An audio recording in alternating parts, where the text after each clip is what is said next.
For me personally speaking, after now being invested into the stock market for around 6 or 7 years and being pretty involved in it, I can safely say that investing into dividend growth ETFs is a far better option, especially for newer long-term investors looking to build a massive dividend growth foundation. Now, I say this with certainty for multiple reasons, but one of them being that dividend ETFs offer things like diversification, because the ETFs are not focused on just a single stock, but instead a basket of stocks, and sometimes a very large basket of stocks, maybe even hundreds of them, which most of the time is going to be much less risky than just investing all your money into a single company. Now, in this video, we're going to go over what might be the 3 best dividend growth ETFs for long-term investors who are not only interested in capital appreciation, but also cash flow along the way. Now, stay tuned because we're going to go through all this and more. Right after you, please drop a like on this video and subscribe for more future content like this. Now, it wouldn't be fair to not start off with SEHD, the Schwab US Dividend Equity ETF,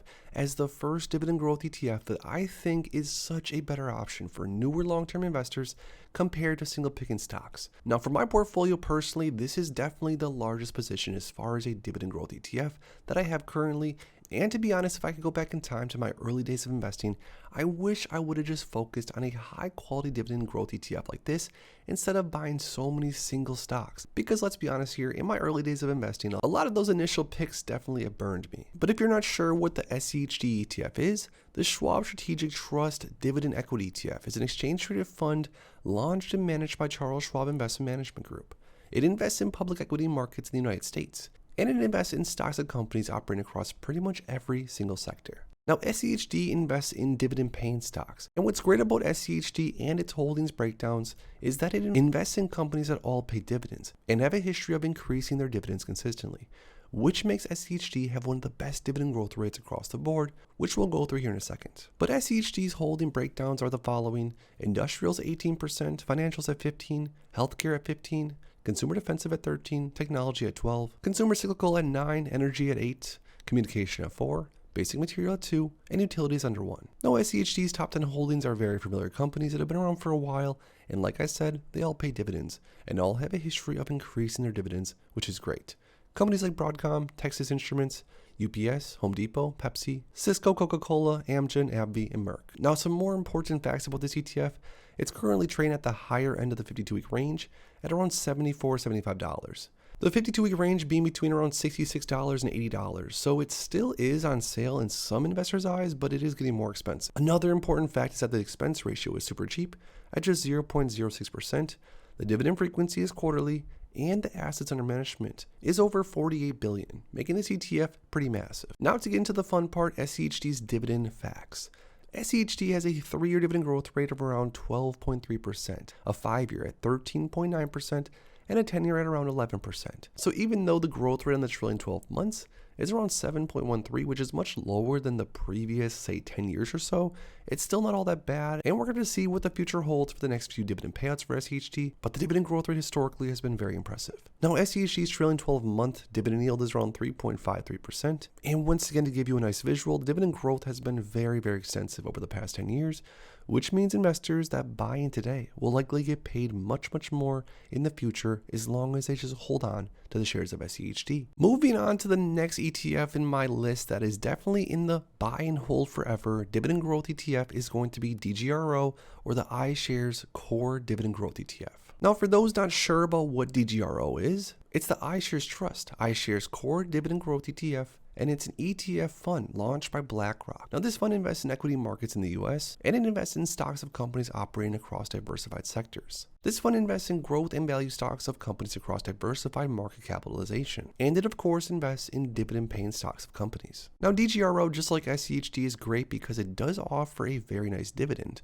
but also, as you can see in the Max Chart, has some huge capital appreciation. So if history was to repeat itself, you're not going to have to worry about just relying on that dividend, because investors, historically speaking, have gotten quite rich just off the capital appreciation itself. Now, DGRO is also very diversified, with healthcare being around 18%, financials 18%, technology 17%, industrials 11%, consumer defensive 10%, energy 6%, utilities 6%, consumer cyclical 6%, basic material 2%, and communications 1%. DGRO has some really solid top 10 holdings, and in my opinion, these top 10 holdings might even be better than SEHD, with companies like Microsoft, Apple, JP Morgan, Johnson & Johnson, Exxon, Chevron, abbvie, Procter & Gamble, The Home Depot, and Broadcom. The top 10 holdings for DGRO is very solid, all respectable familiar companies that again all pay dividends and have massive potential for capital appreciation. Now some facts about DGRO, it is trading at the higher end because of the technology exposure. The 52-week range being 43 to around 53, and it's right underneath that right now. So not necessarily the best deal that investors could catch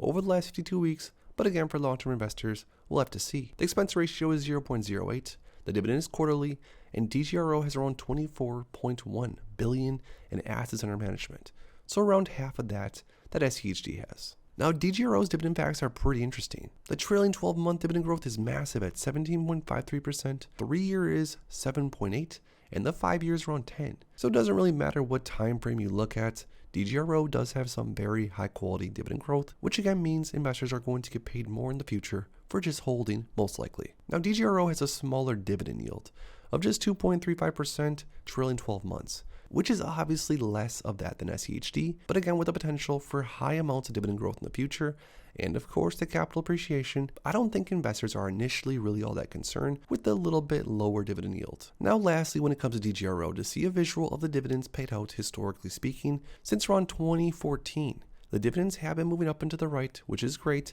And again, just over the last year or so, the dividends have really shot up. So the next few quarters are going to be interesting to see what types of dividend raises potentially investors can expect. Now, the last buy and hold forever dividend growth ETF that I absolutely love is going to be the Vanguard Dividend Appreciation Index, or ticker symbol VIG. Now, this ETF was launched and is managed by the Vanguard Group, and they did invest in public equity markets in the US. Now, just like DGRO and of course like SEHD, the VIG ETF has a massive potential for capital appreciation, trading pretty close as of recently to an all-time high actually. And this is mostly because the holdings breakdown, of course, the technology sector is the biggest holding in the Vanguard Dividend Appreciation Index. So if technology is something that you're looking to be more exposed to, this could be a good ETF to look into. With technology being 22% of the fund, financial 17, healthcare 15, industrials 12, consumer defensive 11, consumer cyclical 7, basic material 4, energy 3, utilities 3, and communications around 1. Now, it's no secret on why this fund is doing so well as of right now, because look at these top holdings. Companies like Microsoft, Apple, United Health Group,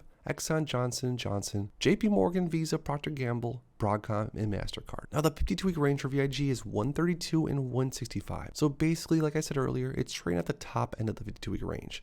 But again, historically speaking, this fund has pretty much done nothing other than trade up and to the right, other than a few small dips during massive events, of course, historically, but it's always recovered, and this fund is likely going to keep moving up from here, at least for investors that have a long time frame ahead. Now, looking into VIG's dividend, it is the smallest dividend yield compared to the other two, at a 1.89% dividend for the trailing 12 months. But VIG also does have some good dividend growth, with the trailing 12-month dividend growth being around 9%, the 3-year around 11, the 5-year around 9, and the 10-year around 7.8. So although VIG doesn't have the biggest dividend growth necessarily across any other ETF in the market, it does have some very substantial healthy dividend growth, which is going to give investors more and more cash flow over time, at least historically speaking. But the real draw to VIG, at least for me specifically, is the fact that the capital appreciation is going to be massive if history was to repeat itself, and I think it has a good chance to do so. So there we have, those are 3 of my buy and hold forever dividend growth ETFs that I think especially newer investors should look into, rather than risking and wasting their time with single stock picking. But I want to hear from you guys down below when it comes to a buy and hold forever. What is your number 1 on the list and why? If you enjoyed this video, make sure to please drop a like in the video